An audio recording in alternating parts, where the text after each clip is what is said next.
ប្រព្រឹត្តចំពោះគាត់បានយ៉ាងល្អបែបនេះនោះក៏ព្រោះតែដំបូងខ្ញុំមិនស្គាល់ឡាយធឺច្បាស់វាជាការយល់ច្រឡំសុទ្ធសាធបន្ទាប់ពីបានស្គាល់គាត់កាន់តែច្រើនទើបខ្ញុំដឹងថាគាត់ជាបុរសល្អខ្លាំងណាស់ល្អបែបណាទៅគាត់គឺល្អជាងបុរសទាំងអស់នៅលើពិភពលោកតើគាត់ពិតជាល្អយ៉ាងនឹងមែនទេតើអ្នកច្បាស់ទេគាត់គ្រាន់តែជាមនុស្សធម្មតាម្នាក់គាត់ប្រហែលជាចិត្តល្អប៉ុន្តែគាត់មិនល្អឥតខ្ចោះដូចដែលអ្នកនិយាយនោះទេខ្ញុំគិតថាគាត់ល្អឥតខ្ចោះដូចបុរសទូទៅដែរខ្ញុំមានសិទ្ធិក្នុងការយល់ឃើញរបស់ខ្ញុំបើអ្នកចូលចិត្តគាត់ខ្លាំងចុះបើខ្ញុំលែងលះគាត់អ្នកនឹងរៀបការជាមួយគាត់មែនទេល្អណាស់តើអ្នកប្រកាសហើយឬពិតណាស់មិនអីទេឡាយធឺតោះទៅលែងលះគ្នាបន្ទាប់មកអ្នកអាចរៀបការជាមួយនាងបានឥឡូវខ្ញុំនឹងទៅយកអត្តសញ្ញាណប័ណ្ណសិនប៉ស៊ឺម៉ាក់អ្នកទាំងពីរជាក្មេងឬឈប់ធ្វើដូចក្មេងទៀតទៅអ្នកកំពុងចាត់ទុកការរៀបការដូចជាល្បែងមែនទេមែនហើយឈប់ទៅ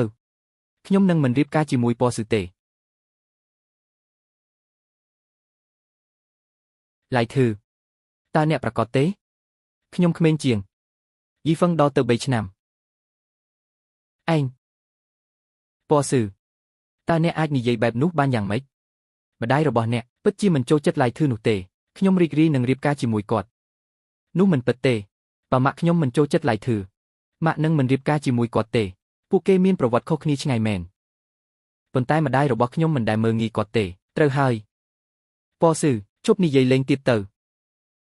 យីហ្វឹងគឺជាស្ត្រីតែម្នាក់គត់ដែលខ្ញុំនឹងរៀបការហើយរឿងនេះនឹងមិនផ្លាស់ប្ដូរឡើយអូលោកឡាយធឺអ្នកពិតជារ៉ូមែនទិកណាស់ហេ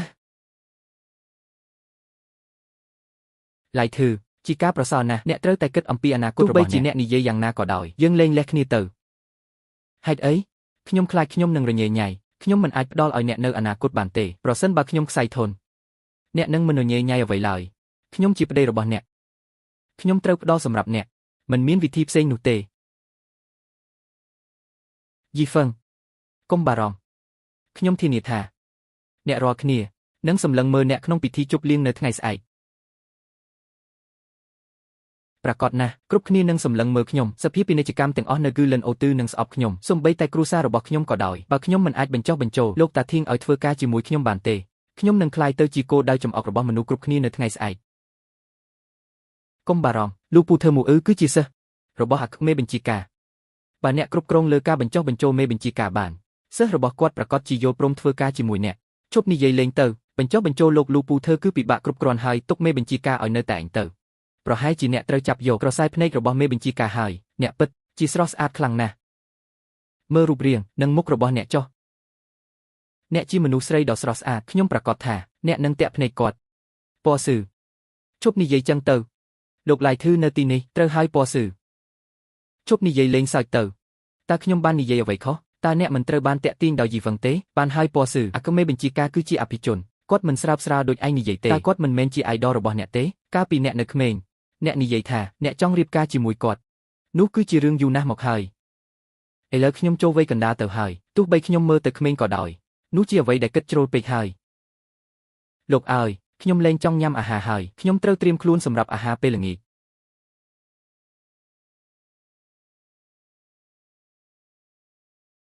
ឡាយធឺ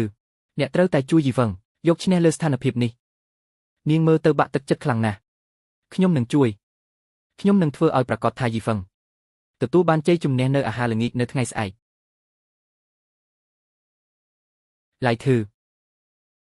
មើលថាតាមិត្តរបស់យីហ្វឹងល្អប៉ុណ្ណាតើអ្នកមិនគិតថាចង់នៅជាមួយខ្ញុំទេពួកយើងអាចទៅខ្ញុំនឹងលាងចានសិនខ្ញុំនឹងមិនបោះបង់ឡើយលោកស៊ឺមីសៅមិនក៏អ្នកហ៊ានលាក់ខ្លួនហើយដេកនៅទីនេះតើអ្នកពិតជាយកការិយាល័យធ្វើជាផ្ទះរបស់អ្នកមែនទេអ្នកត្រូវបានបណ្ដេញចេញហើយចេញទៅលោកស៊ឺមីសូមកុំបណ្ដេញខ្ញុំអីខ្ញុំគ្មានកន្លែងណាត្រូវទៅទេឥឡូវនេះកុំប្រើលេសចេញទៅលោកស៊ឺមីខ្ញុំបានដេកនៅទីនេះមែនប៉ុន្តែវាមកពីខ្ញុំធ្វើការថែមម៉ោងដូច្នេះហើយខ្ញុំបានសម្រេចចិត្តសម្រាកក្នុងបន្ទប់ស្តុកអីវ៉ាន់អ្នកមិនត្រូវបណ្ដេញខ្ញុំចេញទេបើអ្នកនៅតែរឹងរូសលើរឿងនេះសូមបើកប្រាក់ខែឲ្យខ្ញុំមកហេវ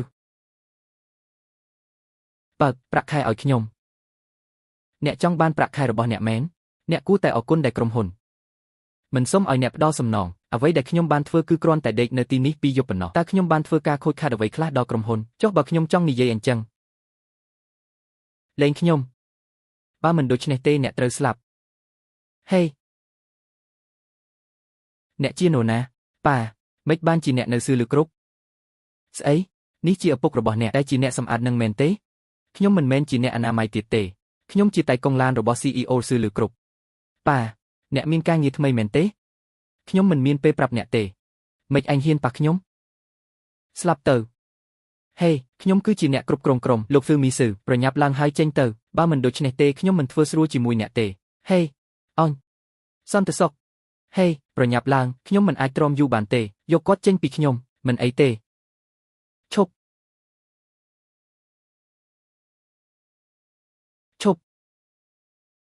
តើមានរឿងអីអ្នកស្រីយីហ្វឹងក្មេងនេះបានលាក់ខ្លួនជាសម្ងាត់និងដេកនៅក្នុងក្រុមហ៊ុនគាត់បានប្រើប្រាស់ធនធានរបស់យើងខុសខ្ញុំបានបណ្ដេញគាត់ចេញហើយគាត់មិនពេញចិត្តក៏នាំប៉ារបស់គាត់មកទីនេះដើម្បីសងសឹកខ្ញុំឡៃធឺតើនេះជាការពិតទេអ្នកស្រីយីហ្វឹងខ្ញុំបានដេកនៅក្នុងបន្ទប់ស្តុកទំនិញប៉ុន្តែនោះមកពីខ្ញុំធ្វើការថែម៉ោងលោកហ្វឺមីស៊ឺវីខ្ញុំមុនចឹងហើយបានជាប៉ាខ្ញុំមកបញ្ឈប់កុំបន្ទោសប៉ារបស់ខ្ញុំបញ្ឈប់ខ្ញុំជំនួសវិញកុំបញ្ឈប់ប៉ារបស់ខ្ញុំអីខ្ញុំនឹងចាក់ចេញឥឡូវនេះខ្ញុំមិនចង់បានលុយទេមិនចង់ព្រោះលោកហ្វឺមីស៊ឺបាននិយាយថាខ្ញុំបានធ្វើឲ្យខូចខាតដល់ក្រុមហ៊ុនដេកក្នុងបន្ទប់ស្តុកបណ្ដាលឲ្យក្រុមហ៊ុនខូចខាតលោកហ្វឺមីស៊ឺខ្ញុំមិនបានប្រាប់អ្នកទេថាត្រូវតែមានសំណងសម្រាប់ការដកកម្មករចេញពីមុខតំណែងរបស់ពួកគេតើអ្នកគិតយ៉ាងណាចំពោះសម្ដីរបស់ខ្ញុំនេះលោកស្រីយីហ្វឹង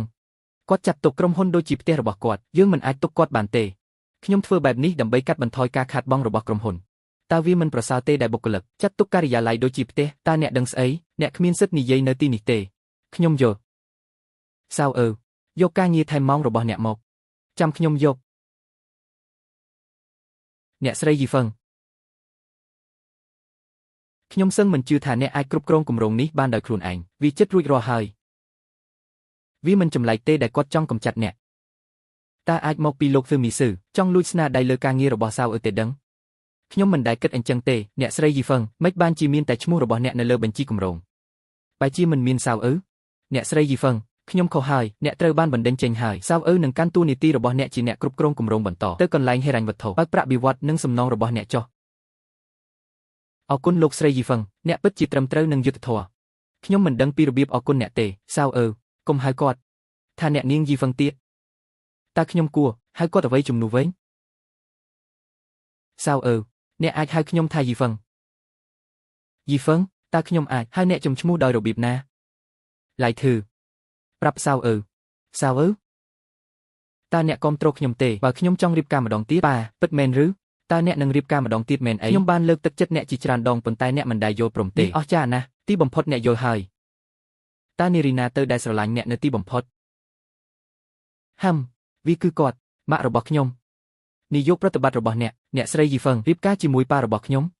អ្នកស្រីយីហ្វឹងក្លាយជាម្ដាយចុងរបស់ខ្ញុំធ្វើឲ្យថ្លៃធ្នូតិចទៅ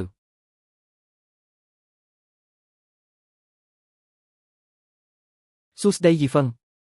មិនអីទេព្រឹត្តិការណ៍ដ៏ធំបំផុតរបស់អានពូឡាកៅទីចិត្តចាប់ផ្ដើមហើយតោះទៅជាមួយគ្នាព្រឹត្តិការណ៍ដ៏ធំបំផុតរបស់អានពូឡាកៅទីនោះដើម្បីផ្ដល់កិត្តិយសដល់គ្រូនៃឥស្សរជនដ៏អស្ចារ្យនៅទីនេះអ្នកកំពុងនាំខ្ញុំទៅទីនោះដែរមែនយើងជាគ្រួសារតែមួយហើយឥឡូវវាជារឿងល្អដើម្បីពង្រីកការយល់ដឹងរបស់អ្នកមិនអីទេសុងប្រញាប់ឡើងមើលនេះជាកន្លែងដែលបុគ្គលសំខាន់ទាំងអស់ប្រមូលផ្ដុំខ្ញុំសឹងមិនជឿថាយើងមានឱកាសធ្វើសាក្សីនៅក្នុងរឿងនេះសោះ